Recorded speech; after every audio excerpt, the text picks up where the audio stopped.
யாதவர் பண்பாட்டுக் கழகம் சார்பில் ஏழை எளிய மாணவர்களுக்கு கல்வி உதவித்தொகை வழங்கும் நிகழ்ச்சி நடைபெற்றது.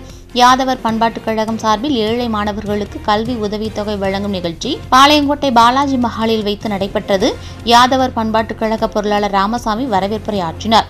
யாதவர் பண்பாட்டுக் கழக செயலாளர் குத்தாலிங்கம், துணைத் தலைவர் ராமசாமி ஆகியோர் முன்னிலை வகித்தனர். யாதவ பண்பாட்டுக் கழக நெல்லை மாவட்ட தலைவர் சண்முகசுந்தரம் தலைமை தாங்கி மாணவர்களுக்கு கல்வி உதவித்தொகையை வழங்கினார். இந்த நிகழ்ச்சியில் யாதவ பண்பாட்டுக் கழக நிர்வாகிகள் ஓகே விநாயகமூர்த்தி, ராமநாதன், பகவதி, சங்கரன், நாகமணி, பாலசுப்ரமணியன், கருப்பசாமி, முத்துகிருஷ்ணன், வல்லநாடு முத்து உட்பட பலரும் கலந்து கொண்டனர். நிர்வாகி நாகமணி நன்றி கூறினார்.